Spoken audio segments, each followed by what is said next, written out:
खबर देहरादून से है, जहां प्रदेश मंत्रिमंडल की कैबिनेट बैठक सीएम त्रिवेंद्र सिंह रावत की अध्यक्षता में हुई। बैठक कई अहम मुद्दों पर चर्चा की गई। बैठक में कई फैसलों पर मुहर लगी। बैठक में कुल 14 प्रस्ताव आए। बैठक में 13 प्रस्तावों को मंजूरी दी गई है।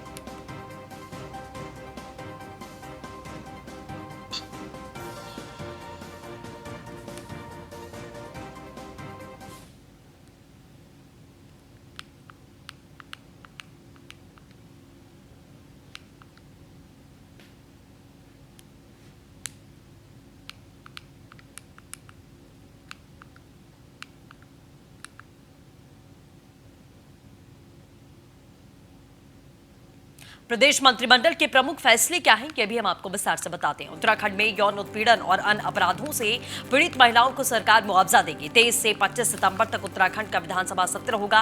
विधायकों के वेतन भत्तों में कटौती के लिए अध्यादेश आएगा। वेतन के साथ सचिवीय और विधानसभा क्षेत्र भत्ते में 30% की कटौती होगी। जौन सवार बावर के लोगों को भी वर्ग 4 की भूमि पर मालिकाना हक मिलेगा।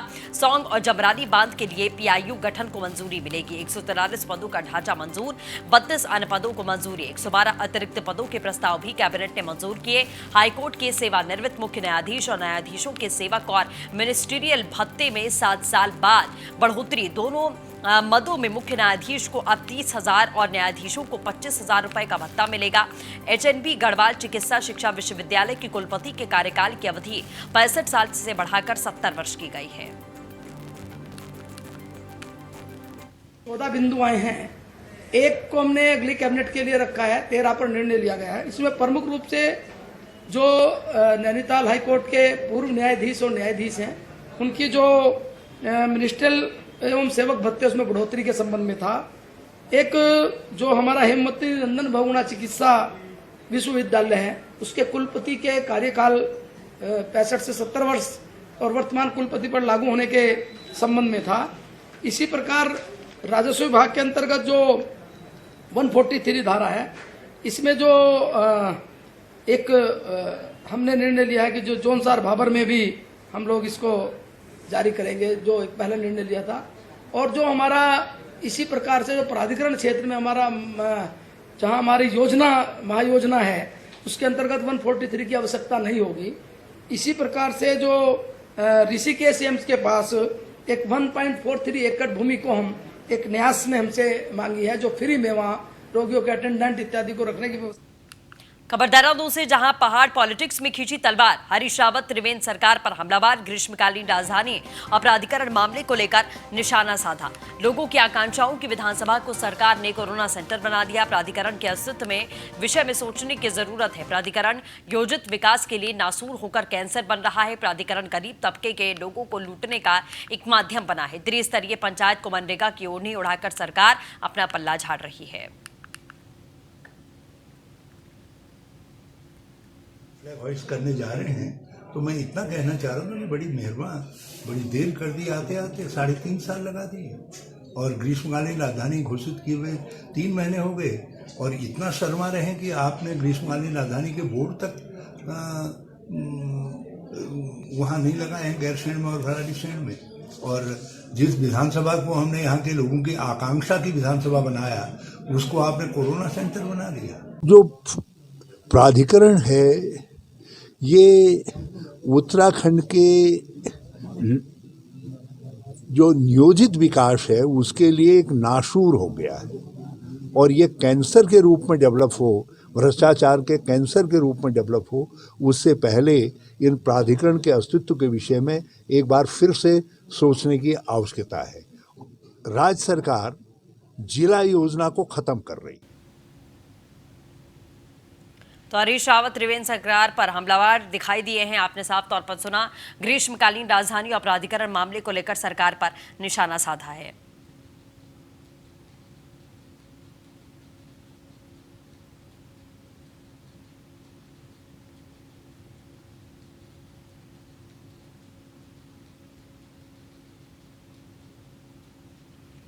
प्राधिकरण गरीब तबके के लोगों को लूटने का एक माध्यम बनता जा रहा है। हरीश रावत ने त्रिवेंद्र सरकार पर प्राधिकरण और ग्रीष्मकालीन राजधानी को लेकर तमाम तरीके के सवाल खड़े किए हैं।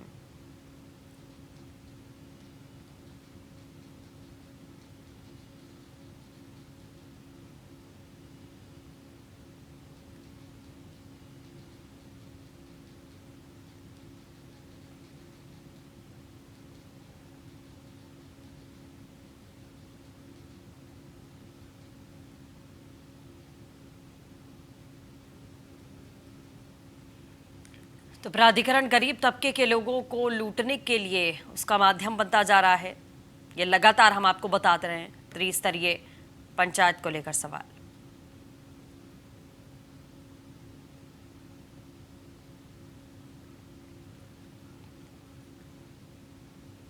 सुभाष बर्तवाल बीजेपी प्रदेश प्रवक्ता हमारे साथ में जुड़ चुके हैं। सुभाष जी, आपका स्वागत है न्यूज़ 1 इंडिया पर। जिस तरीके से ये पूरा मामला निकलकर सामने आया है, हरीश रावत ने तमाम सवाल यहां सरकार के ऊपर उठाए हैं। चलिए, संपर्क टूट गया है, फिर से जुड़ने की कोशिश करेंगे।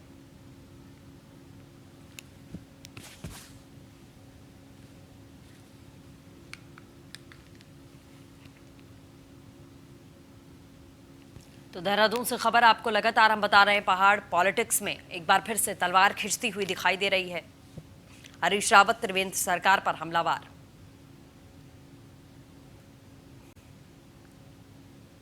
रुद्रप्रयाग में देवस्थानम बोर्ड और केदारनाथ मास्टर प्लान के विरोध में केदारनाथ धाम में तीर्थ पुरोहितों ने 12 जून को से आंदोलन वो लगातार कर रहे हैं। गुरुवार को तीर्थ पुरोहितों ने बोर्ड के विरोध में अपना मुंडन भी करवाया और चेतावनी देते हुए कहा कि यदि सरकार शीघ्र ही देवस्थानम बोर्ड को समाप्त नहीं करती तो आंदोलन को उग्र किया जाएगा। चारों धामों में कल श्री बद्रीनाथ धाम में माननीय अध्यक्ष जी द्वारा मुंडन का कार्य संपन्न हुआ। आज श्री केदारनाथ धाम में श्री नवीन बगवाड़ी जी ने मुंडन किया। जो जबरदस्ती चार धाम में ये देवस्थानम बोर्ड और ये देवस्थानम बोर्ड जबरदस्ती थोपा जा रहा है और चारों धामों में जो मास्टर प्लान सरकार जबरदस्ती थोप रही है, इसके विरोध में हमारे नवीन जी बगवाड़ी जी ने आज मुंडन का कार्य प्रारंभ किया। इसी क्रम में यह मुंडन कार्य चलता रहेगा।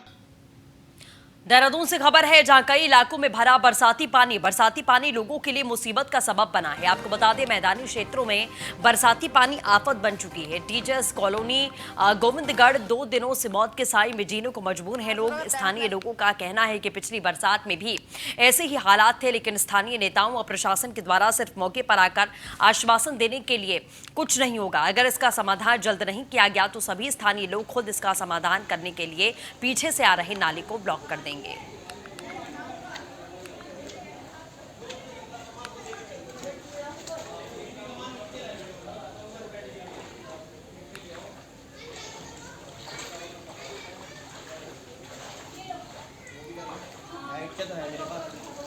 सारा दिखाई भेज दिया मैंने उनके गुरेजा जी के। देहरादून और मसूरी घाटी में हो रही लगातार बरसात देहरादून शहर में होकर बहने वाली रिस्पना नदी का जलस्तर बढ़ा है। कई कॉलोनी और बस्ती रिस्पना नदी के किनारों पर बसी हुई है। खतरे को देखते हुए लोगों ने प्रशासन ने एहतियात बरतने के लिए कहा है।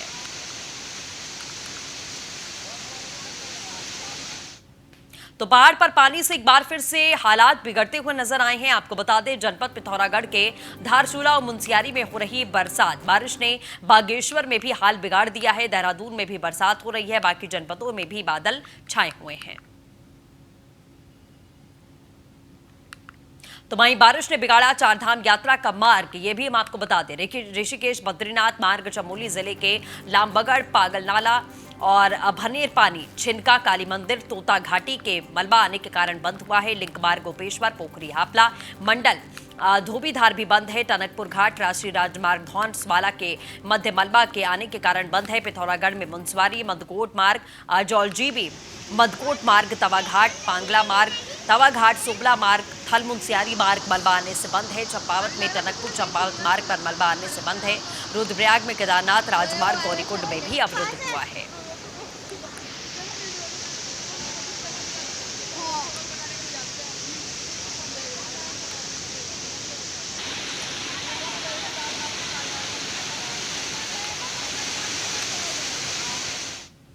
केदारनाथ में लगातार हो रही बारिश से केदारनाथ हाईवे गुप्तकाशी के पास विद्यमान में 70 मीटर राजमार्ग जमींदोज हो गया, जिससे केदारनाथ हाईवे 5 दिनों से बंद पड़ा है। इसके चलते केदारनाथ हाईवे पर सफर करने वाले तीर्थयात्री काफी परेशानी उठानी पड़ रही है। उनको केदारनाथ धाम जाने वाले तीर्थयात्रियों और स्थानीय लोगों को 5 किलोमीटर का सफर पैदल करना पड़ रहा है। ऐसे में तीर्थयात्रियों और स्थानीय लोगों को आवागमन करने में खासी दिक्कतें उठानी पड़ रही हैं। उन्हें वैकल्पिक मार्गों से सफर तय करना पड़ रहा है।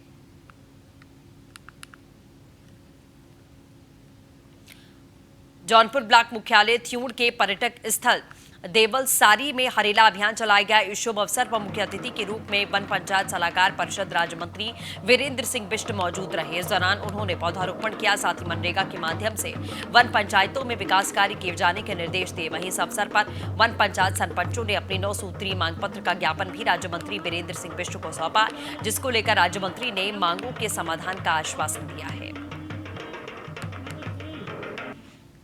हमारे जो जंगलों के किनारे जो गांव हैं, वो गांव के लोग वनों पर आश्रित हैं और वन उन लोगों पर आश्रित हैं।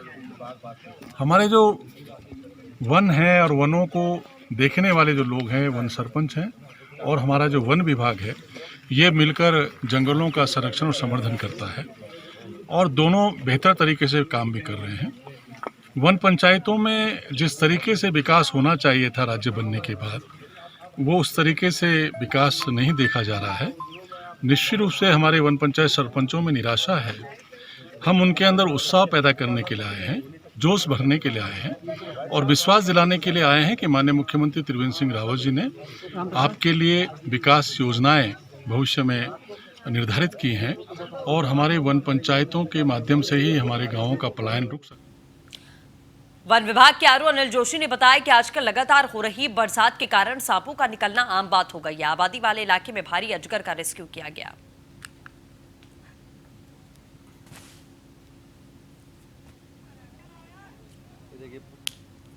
पिथौरागढ़ के बंगापानी में जोलगाड़ नदी को पार करने के दौरान 2 बाइक सवारों की मौत हो गई। आपको बता दें, दोनों नदी के तेज बहाव में रास्ता पार कर रहे थे और तभी दोनों नदी के तेज बहाव की चपेट में आकर बह गए।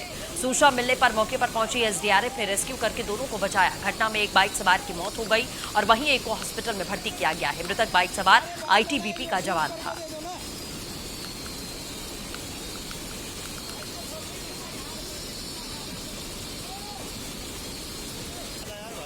कैसे आदमी निकल जाते हैं यार, इसमें बह के भी। चलिए आगे बढ़ेंगे। आपको बता दें, देवप्रयाग के खटगिर गांव में पिंजरे के गुलदार कैद हुआ है। गुलदार 2 लोगों पर पहले भी हमला कर चुका है, जिसके बाद में लोगों की मांग पर वन विभाग ने गांव में पिंजरा लगवाया। गुलदार को रेस्क्यू करके सेंट्रल चिड़ियाघर भेजा गया है। पिंजरे में कैद गुलदार 2 लोगों को अभी तक घायल कर चुका है। वन विभाग ने रेस्क्यू करके पकड़ा। गुलदार का रेस्क्यू करके उसे चिड़ियाघर भेजा गया है।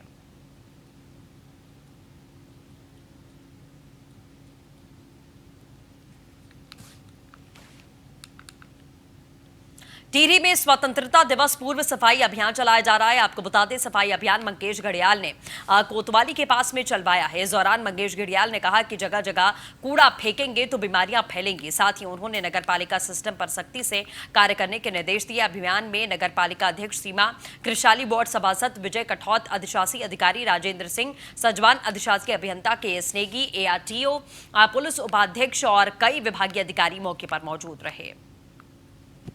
जो नगर पालिका क्षेत्र या हमारे ग्रामीण क्षेत्रों में हमारे टिहरी के लोग हैं, उनको ये संदेश देना होगा कि ये पूरा एरिया हमारा है। इस तरह से जगह जगह पर अगर हम कूड़ा फेंकेंगे तो इससे शहर की गलत छवि जाती है, साथ में बीमारियां भी पैदा होती हैं। तो शुरुआत हम जागरूकता से करेंगे। नगर पालिका का सिस्टम भी देखेंगे कि क्या वास्तव में घर घर से कूड़ा उठान हो रहा है।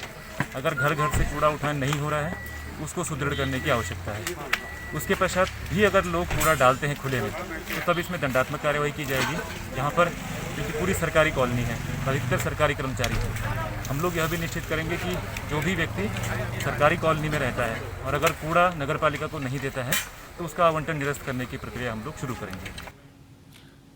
कोविड-19 के चलते पौड़ी से ब्रांच रूटों से चल रही बसों में सोशल डिस्टेंसिंग का उल्लंघन किया जा रहा है। एक बार बसों में क्षमता से अधिक सवारियां बैठाई जा रही हैं और उनसे दुगना किराया वसूल किया जा रहा है। आपको बता दें, परिवहन विभाग के अधिकारियों को निर्देश जारी किया गया था, जिसमें कहा गया था कि कोरोना संक्रमण से बचाव के लिए बसों में क्षमता से अधिक सवारियां बैठाएं, पर बस संचालकों को 2 गुना किराए लेने के लिए छूट दी गई। इसका बस संचालक गलत फायदा उठा रहे हैं।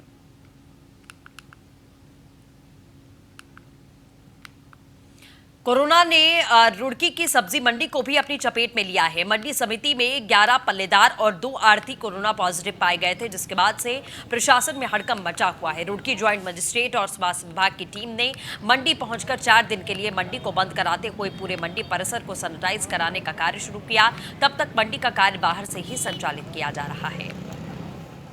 13 लोग मिले हैं यहाँ पे, जिसमें 12 तो 11 तो पल्लेदार हैं और 2 आढ़ती हैं। ये जो पल्लेदार हैं इसमें कुछ तो 3-4 लोग तो यहीं के लोकल हैं और बाकी 8-9 लोग बाहर के हैं। ये गोरखपुर के रहने वाले हैं जो मंडी कैंपस में ही रहते हैं। हाँ, बहुत लोगों की सैंपलिंग आज हो गई और एक दिन पहले भी हुई थी। 91% जो हैं उनकी पहले हुई थी और लगभग इतनी। मछली खाने के अगर आप शौकीन हो तो सावधान हो जाइए, क्योंकि तराई से आने वाली मछलियों के बॉक्स कूड़े की गाड़ी में लाए जा रहे हैं।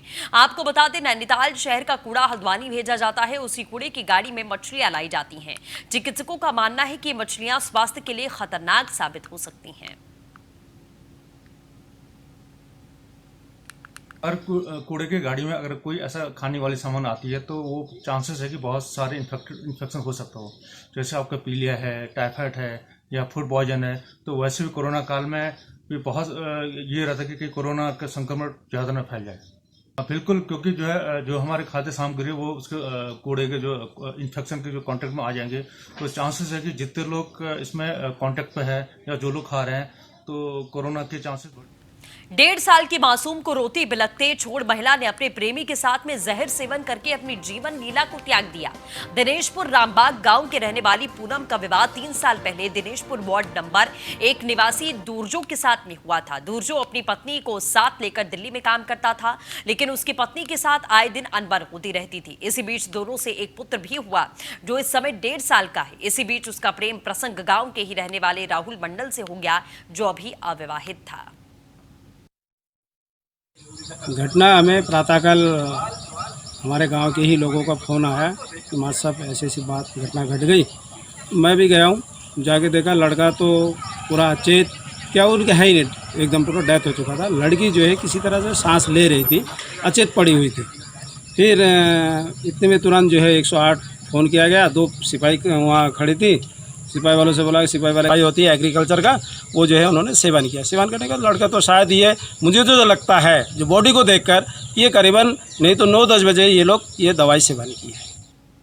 खबर रुद्रप्रयाग से, जहां 50 से ज्यादा गांवों का जिला मुख्यालय रुद्रप्रयाग से संपर्क टूट चुका है। कालीमठ और मंसूरा क्षेत्र के ग्रामीण घरों में कैद हैं। लोग जान जोखिम में डालकर नदी नालों को पार कर रहे हैं। आपको बता दें, ग्रामीण क्षेत्रों को जोड़ने वाली पेयजल लाइन भी ध्वस्त हो गई है। रुद्रप्रयाग में आपदा जल संस्थान विभाग को 80 लाख का नुकसान हुआ है। नैनीताल के दूरस्थ क्षेत्रों में लोगों की मुश्किलें कम होने का नाम नहीं ले रही हैं। बरसात में बेताल घाट के तहसील में उफनती कोसी नदी को पार करके रोजमर्रा की जरूरतों को पूरा करने के लिए स्थानीय लोग जान जोखिम में उनको अपनी डालनी पड़ती है। सफर इतना खौफनाक हो जाता है कि पल भर में इन लोगों की जिंदगी मौत में तब्दील हो सकती है। देखिए तेज नदी की धाराओं में कैसे ग्रामीण एक दूसरे का हाथ पकड़कर नदी को पार कर रहे हैं। ग्रामीण जानते हैं कि ये मौत का सफर है, लेकिन सालों से पुल की मांग करते करते अब ये इनकी जिंदगी का हिस्सा बन गया है। ये तस्वीरें रोपा गांव की हैं। वो इसलिए किया जा रहा है कि वो रास्ता खराब है और जाने का भी कोई रास्ता नहीं है, तो इसलिए हमको रिक्शे में ये कोसी पार करनी पड़ रही है और कोई रास्ता भी नहीं है और ना ही पुल है ना सड़क है, कोई दूसरा मार्ग भी नहीं है, तो इसलिए हमको इतना रिक्शा लेके कोसी पार करना पड़ रहा है। वो खबर पौड़ी से, जहां आसमान से बरस रही प्रलय, एसडीआरएफ को अलर्ट मोड पर रखा गया है। एसडीआरएफ बखूबी अपनी जिम्मेदारियां निभा रही है। एसडीआरएफ को दायित्वों का निर्वहन करने के निर्देश हैं। मानसून सीजन से निपटने के लिए पर्याप्त उपकरण मौजूद हैं, एसएसपी की तरफ से कहा गया।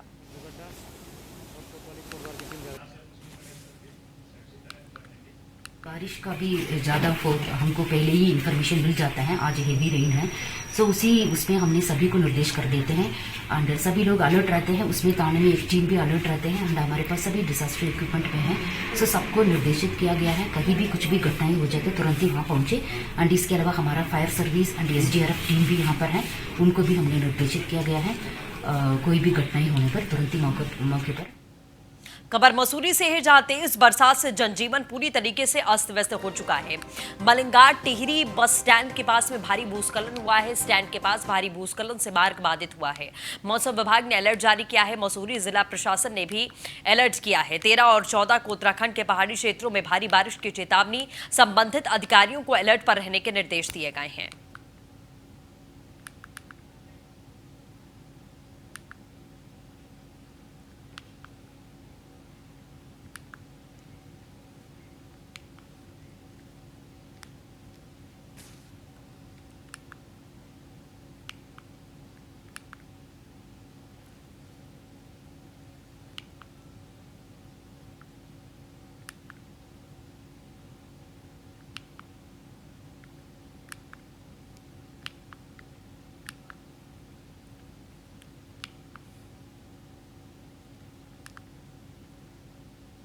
रुद्रप्रयाग की केदार घाटी में बारिश और भूस्खलन तांडव मचा रहा है। बरसाती गदेरे में बहते भारी भरकम बोल्डर कैमरे में कैद हुए हैं।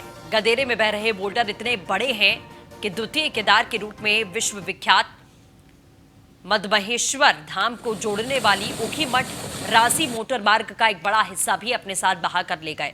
रुद्रप्रयाग की केदार घाटी में बीते दिनों से बारिश की वजह से जनजीवन अस्त व्यस्त हो चुका है।